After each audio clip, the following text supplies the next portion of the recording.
बाबा साहब भीमराव अंबेडकर बार बार इस बात को कहते थे कि धर्म के आधार पर आरक्षण नहीं हो सकता। कांग्रेस ने लगातार ये प्रयास किया कि एससी, एसटी और ओबीसी को मिलने वाले आरक्षण में से सेंध लगा करके इसमें से कुछ लाभ, कुछ हिस्सा काट करके अल्पसंख्यकों को, खासतौर पर मुसलमानों को दे दिया जाए। एक फैसले को अभी कलकत्ता हाईकोर्ट ने पूरी तरह पलट करके सरकार के मुंह पे तमाचा मारा है और कहा कि धर्म के आधार पर आरक्षण नहीं हो सकता। बीजेपी की एक घोषणा है कि देश बाबा साहब भीमराव अंबेडकर के द्वारा बनाए गए संविधान से चलेगा। ये देश पर्सनल कानून से नहीं चलेगा और सरिया कानून से भी नहीं चलेगा। राहुल गांधी जब अपनी जनसभाओं में ज्यादातर एक हाथ में अंबेडकर की फोटो और दूसरे हाथ में संविधान की प्रति लेके चल रहे हैं, तो दूसरी तरफ अखिलेश यादव कह रहे हैं कि 4 जून को खुशियां आएंगी।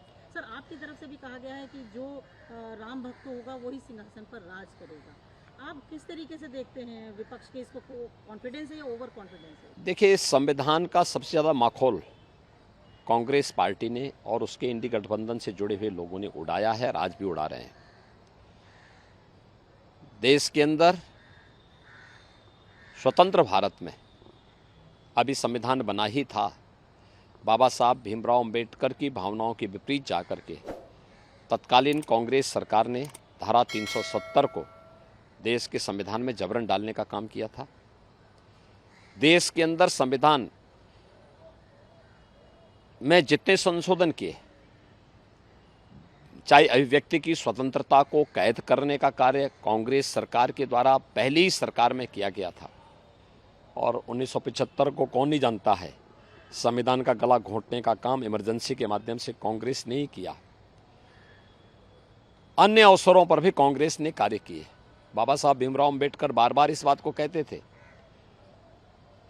कि धर्म के आधार पर आरक्षण नहीं हो सकता। संविधान सभा में भी और उसके बाद भी उन्होंने इसका विरोध किया, लेकिन कांग्रेस ने लगातार ये प्रयास किया कि एससी, एसटी और ओबीसी को मिलने वाले आरक्षण में से सेंध लगा करके इसमें से कुछ लाभ, कुछ हिस्सा काट करके अल्पसंख्यकों को, खासतौर पर मुसलमानों को दे दिया जाए। यूपीए गवर्नमेंट के समय तत्कालीन प्रधानमंत्री डॉक्टर मनमोहन सिंह का एक बयान जग जाहिर है, जिसमें उन्होंने कहा था कि देश के संसाधनों पर पहला अधिकार मुसलमानों का है। यूपीए सरकार के समय जस्टिस रंगनाथ मिश्रा कमेटी और justice Rajendra Sachar committee SC, ST और ओबीसी के आरक्षण में सेंध लगाने की कुत्सित मंशा के साथ लाई गई थी। कांग्रेस की आंध्र प्रदेश की सरकार ने और कांग्रेस नेतृत्व की कर्नाटक की सरकार ने ओबीसी के आरक्षण को मुसलमानों को बांटने का बंदरबांट भी किया है वहां पे।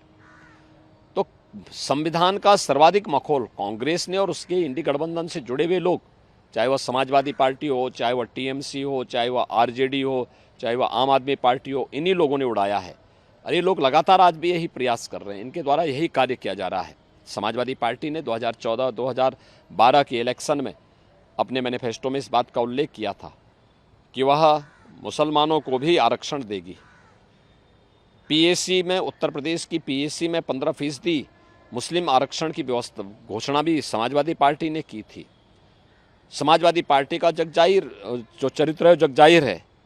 आरजेडी में लालू जी पहले ही बोल चुके हैं कि बिहार के अंदर सभी मुसलमानों को वे आरक्षण का लाभ देंगे।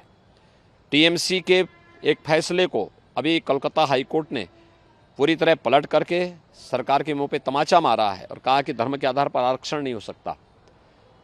इनका कांग्रेस का मैनिफेस्टो क्या कहता है कि भारत के अंदर पर्सनल लॉ लागू करेंगे। पर्सनल लॉ लागू करने का मतलब तालिबानी शासन। बेटी स्कूल नहीं जा पाएगी, माताएं बहनें मार्केट और ऑफिस नहीं जा पाएंगी, बुर्का पहन करके घर में दबा रहना पड़ेगा। भारतीय जनता पार्टी इस बात को कहती है, मोदी जी के नेतृत्व में किया भी गया है। बेटी बचाओ बेटी पढ़ाओ से लेकर के मातृवंदना योजना से लेकर के नारी शक्ति वंदन अधिनियम, देश की पहली संसद में यह अधिनियम पारित हुआ जो महिलाओं को विधानसभा और संसद में 33% आरक्षण की सुविधा देता है। और बीजेपी की एक घोषणा है कि देश बाबा साहब भीमराव अंबेडकर के द्वारा बनाए गए संविधान से चलेगा। यह देश पर्सनल कानून से नहीं चलेगा और सरिया कानून से भी नहीं चलेगा। कांग्रेस और समाजवादी पार्टी अपनी हार को सुनिश्चित जान करके गुमराह करने का प्रयास कर रहे हैं। इनकी मंशा कभी पूरी नहीं होगी और भारत की जनता बहुत जागरूक है। वह मोदी जी के नेतृत्व में फिर एक बार मोदी सरकार बनाएगा और जनता की ओर से आवाज़ आ रही है अब तो कि जो राम को लाए हैं हम उनको लाएंगे और राम भक्त ही राज करेगा दिल्ली के सिंहासन पर। तो स्वाभाविक रूप से परम राम भक्त मोदी जी हैं, परम राष्ट्र भक्त मोदी जी हैं। तो मोदी जी के नेतृत्व में एनडीए और भारतीय जनता पार्टी प्रचंड बहुमत की सरकार बनाएगी और उधर हम लोग जा चुके हैं।